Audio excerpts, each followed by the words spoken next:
Hey guys, what's going on? Cody from Matt Vapes Easily here, and I got a quick video for you just to talk about some battery safety. We haven't had a battery safety video in a while, so just wanted to catch y'all up with everything just in case nobody knows. Battery safety is very important when it comes to devices. It's been a big problem for the devices as far as stuff venting or exploding or whatever you want to call it. So it's important to treat your batteries properly. My hair is all kinds of wild today. But it's good to treat your batteries properly. Don't be banging them against a wall or stabbing them or shooting them or anything like that because they're going to blow up. I mean, it's a battery, you know. It's like chemicals in a piece of metal. Like something bad can happen. I mean, right? Yeah. Right?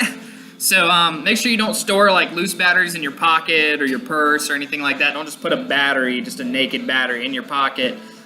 They tell you just not to put it in your pocket, but the reason for that is if you forget that battery's in there and you put it some keys or some change or anything like that, that change can touch the top or bottom contacts of your battery and cause it to vent, blow up, burn, explode.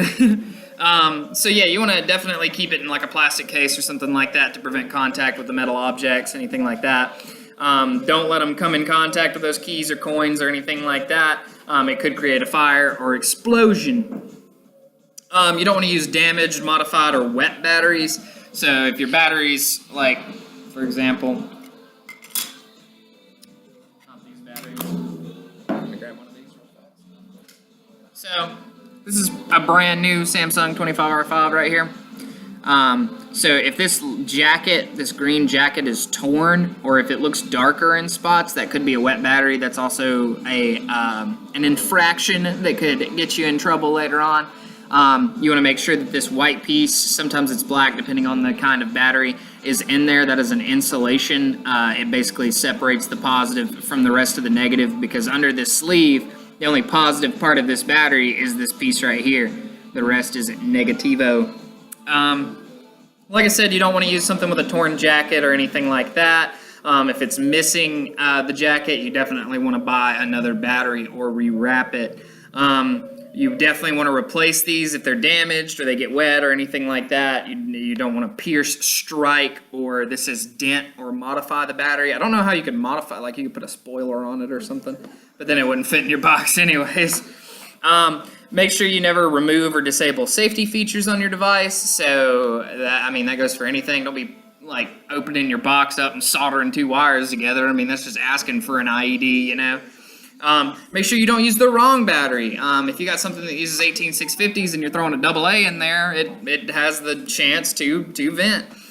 Make sure you're not mixing different brands of batteries. If you have one Samsung and you need another Samsung battery, you're going to need another Samsung battery. If you have a Samsung battery and you try to go buy a Sony battery, technically that's not good. You don't want to mix those two together. They have different MOS. The box will read wrong. It'll mess up the box and the batteries. You don't want to put in batteries with different charge levels. You pretty much want the batteries that you put in your box to be a constant, like, charge. If one's at 23%, the other one better dang well be at 23%. And that's just another way to make sure that those batteries don't vent or anything like that.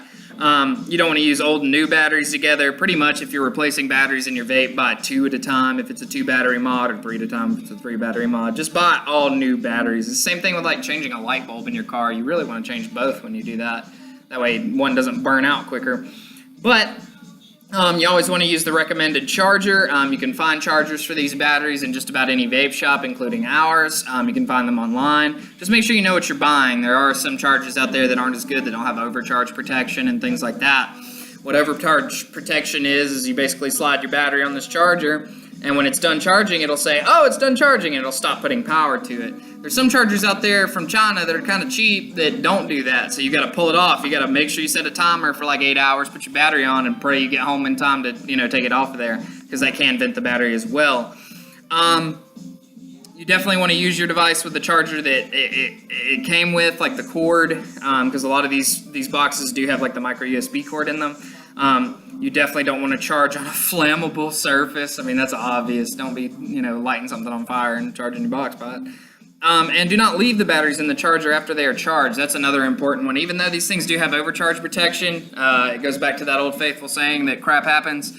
And so you definitely don't want to do that. If your charger is unplugged, you do not want to put your batteries on the charger. It will drain the batteries and vent them. We've had that happen multiple times. You don't want to install your batteries backwards, so if your box says put it positive up and you put it negative up, that's your own fault. Just make sure you're paying attention to positive and negative on the device. A lot of these devices now have reverse polarity, so if you put the battery in wrong, it's not necessarily going to tear it up, but you don't want to like leave it in there, of course. It just won't turn on. Another thing, you don't want to like connect batteries terminals to each other, so don't be like touching your batteries together. That's pretty much it. I mean, there's of course a lot more, but really you just want to make sure that you're taking care of your batteries. Honestly, what I tell people is if you're using your batteries, they better be in your box, on your charger, or in a protective case. That's the only 3 places those things should ever be.